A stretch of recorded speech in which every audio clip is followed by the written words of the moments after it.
17 বছর ফ্যাসিস্ট অত্যাচার করেছে, নির্যাতন করেছে,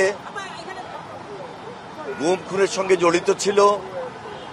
সর্বশেষ জুলাই আন্দোলনে যারা শহীদ হয়েছে তাদেরকে স্মরণীয় করে রাখার জন্য, বরণীয় করে রাখার জন্য আমরা 1 জুলাই থেকে 5 আগস্ট পর্যন্ত আমাদের কর্মসূচি গ্রহণ করেছি এবং সর্বশেষ 6 আগস্ট সেদিনও আমাদের একটা নির্ধারিত কর্মসূচি থাকবে।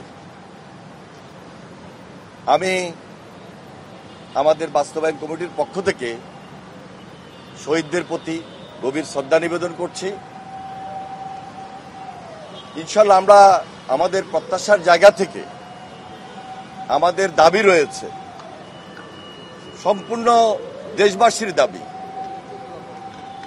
খুব শীঘ্রই শেখ হাসিনার বিচার দৃশ্যমান হবে, দ্রুত কার্যকর হবে। যে সংস্কার কাজ চলছে সেটি আরো বেশি দৃশ্যমান এবং দ্রুত হবে।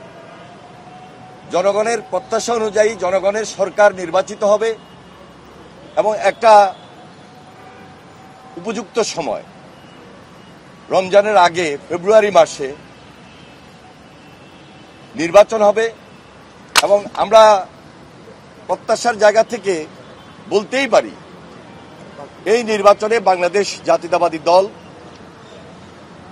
নির্বাচিত হবে এবং জনগণের সরকারের নেতৃত্ব দিবে।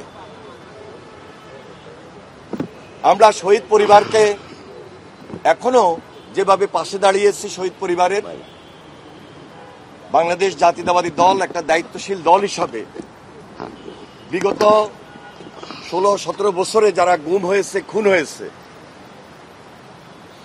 শহীদ হয়েছে, তাদের পরিবারের পাশে আমরা দাঁড়িয়েছি আমাদের ভারপ্রাপ্ত চেয়ারম্যান জনাব তারেক রহমানের নির্দেশে এবং দেশনেত্রী বেগম খালেদা জিয়ার পরামর্শে। আমরা চেষ্টা করেছি প্রায় প্রত্যেকটা পরিবারের পাশে আমাদের এই অবস্থান থেকে তাদের পরিবারকে সহযোগিতা করা।